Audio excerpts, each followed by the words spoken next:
नमस्कार मित्रों, मैं पंडित अखिल शुक्ल यूट्यूब के माध्यम से आज आपको ये कंटकारी से अवगत करा देता हूँ। ये रिंगनी इसको बोलते हैं या इसको छोटी कंटकारी बोलते हैं। ये देख लीजिए, इसमें नीले नीले ऐसे ये सुंदर नीले नीले पुष्प लगे हुए हैं और इसमें ये फल लगे हुए हैं। ये देख रहे हैं आप, इसमें ये फल लगे हैं, ये पीले पीले इसमें फल हैं, ये पीछे फल लगे हैं, ये सूख गए हैं फल। ये इसका पुष्प है। इसको पहचान लीजिए मित्रों, ये बहुत काम की औषधि है। ये खूब मिलती है, सड़क के किनारे अभी लगी हुई है, सड़क के किनारे, नदी नाले के किनारे, रेतीली भूमि पर ये खूब मिलती है। इसकी पहचान बहुत सरल है, सहज है, पर ये बड़े काम की औषधि। शुरू में इसके फल ये देखिए हरे रहते हैं और बाद में ऐसे पीले हो जाते हैं। दोनों तरह के फल इसका आपको दिख रहे हैं। और ये इसके पुष्प हैं। पुष्प नीले रंग के रहेंगे, फल हरे, बाद में पीले फल हो जाएंगे। ये औषधि मित्रों वात रोग में भी काम में आती है, दमा सांस रोग में भी काम में आती है। इसको दमा में क्या करते हैं, जिनको दमा या उचक दमा, जिसको एकदम से दमा का जो दौरा पड़ता है, उसमें कुछ नहीं करना है। इसको कूट पीस लीजिए, इसका जड़ सहित पूरी ले आइए। कूट पीसने के बाद इसका पाउडर बना लें। पाउडर बनाकर शहद से अगर सवेरे शाम इसको चटाया जाए, इसको कपड़े से ज़रूर छानना चाहिए क्योंकि इसमें कांटे होते हैं बारीक। इसका कूट पीस के पाउडर बनाकर चटाना है तो जो हमारी लंग्स में जो कफ जमा है, वो कफ जो है पतला होकर शरीर के बाहर निकल जाता है। छोटे बच्चे के लिए इसके पुष्प ले लीजिए, फूल तोड़ लीजिए, फूल को सुखा लीजिए। सुखाने के बाद इसका पुंकेसर सहित फूल तोड़ना है इसका, और इसको सुखाकर कूट पीस के पाउडर बना लें। शहद से अगर आप सुबह शाम इसके पुष्प को चटाते हैं, पुष्प के पाउडर को, तो दमा रोग में भी बहुत लाभ होता है इसमें। इसी प्रकार से ये रक्त शोधक भी है। इसके पंचांग का पाउडर अगर हम थोड़ा थोड़ा शहद से खाएं तो वात, पित्त और कफ, तीनों तरह के जो रोग हमारे शरीर में हैं, खास करके कफ पे ये बहुत ज़्यादा प्रभावकारी औषधि। शरीर का समस्त कफ को बाहर रक्त से, रक्त में जितना भी कफ है, कोलेस्ट्रॉल जिसको कहते हैं या कफ के हैं, उसको सबको शरीर से बाहर कर देती है। इसी प्रकार से अगर किसी प्रकार का दांत में दर्द है, दाढ़ में दर्द है, मसूड़ों में दर्द है, तो इसके पंचांग को सुखा लीजिए।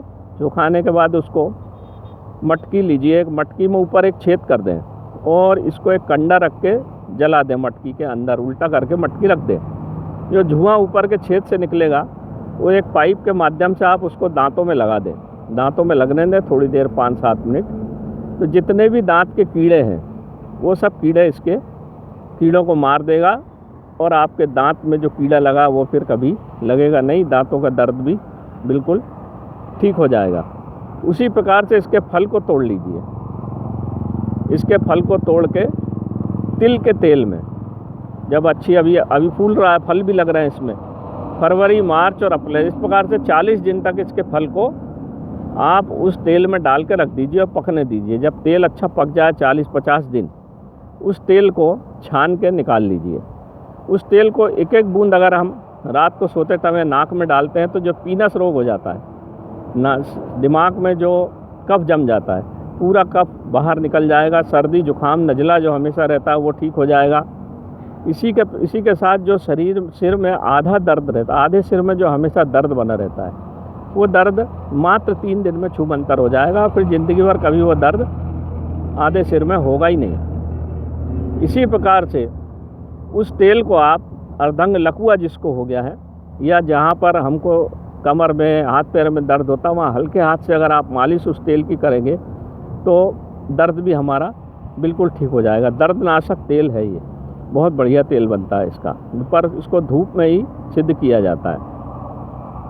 इसी प्रकार से इसके पंचांग को ले लीजिए, जला दीजिए।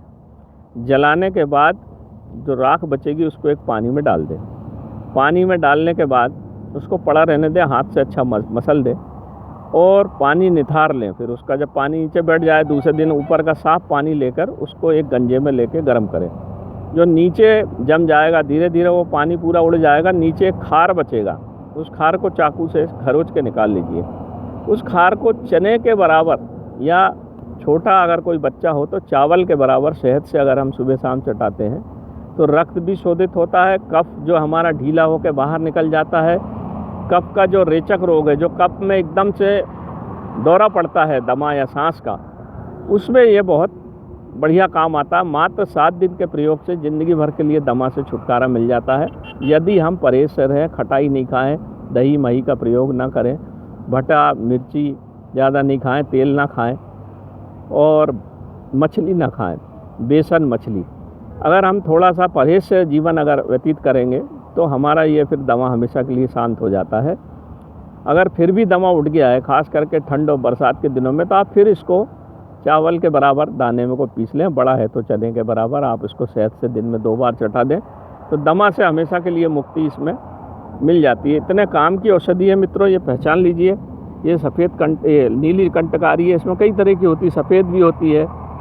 ये नीली कंटकारी, नीली ज़्यादा तेज़ होती है, सफ़ेद थोड़ी कम होती है। एक बृहदी होती है बड़ी, जो बड़ी कंटकारी कहलाती है, उसका पेड़ करीब 3 फीट तक का होता है, परंतु ये ज़मीन में फैली, इसको रिंगनी भी बोलते हैं क्योंकि ये रेंगती है ज़मीन में। मिट्टी जहाँ पर रेतीली होती है वहाँ होती है, खूब होती है और बड़ी सरल और बड़ी सहज मगर बड़े काम की औषधि है। इसका एक और प्रयोग है, इसके पंचांग को ले लीजिए, कूट पीस के बढ़िया रख लीजिए और इसी प्रकार से अनार की छाल और अनार का छिलका भी ले लें, उसको भी कूट पीस के पाउडर बना लें, बराबर मात्रा में दोनों में मिला लें, मिला के पानी में उसको गला लें। और रात को अगर हम योनि शीलता, जिनकी योनि जो बाहर गर्भाशय बाहर आ जाता है, उस पर मालिश करेंगे तो वो भी ठीक हो जाता है। स्तन में जो ढीलापन आ जाता है, अगर इसकी रोज़ रात को आप लेप लगा लें, लेप सूख जाने के बाद आप उसको निकाल दें तो स्तन की को भी दृढ़ता प्रदान करता है। इतने काम की ये औषधि है मित्रों।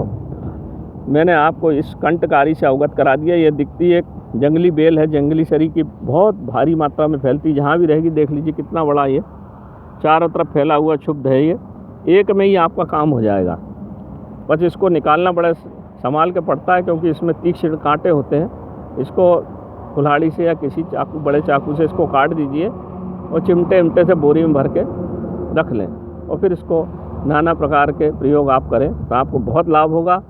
आप भी प्रयोग करें, सबको बताएं और सब लोग इसका प्रयोग करें। मैं जो वीडियो डालता हूँ वो प्रयोगार्थ डालता हूँ, मैं ये आपसे कभी नहीं कहूँगा कि इसको सब्सक्राइब करिए या बढ़ाइए, बस आप तो प्रयोग करिए और अगर आपको लाभ होता तो सबको बताइए। जनहितार्थ काम है ये, ताकि सब इसका लाभ उठा सकें। आजकल दमा का बहुत रोग फैल रहा है, अशुद्ध वायु से छोटे छोटे बच्चों को भी हो रहा है, परंतु ये भगवान ने हमको प्रकृति में सरल औषधि दी है। इसका प्रयोग करते रहेंगे, अगर सप्ताह में 2 बार भी कर लेंगे तो कर लेंगे आप साल भर, सप्ताह में 2-3 बार, तो आपको ये दमा का रोग होगा ही नहीं। आपका लंग्स अच्छे, फेफड़े मजबूत रहेंगे, पीलिया भी नहीं होगा आपको। पीलिया में भी ये काम करती है, बुखार भी ये उतार देती है।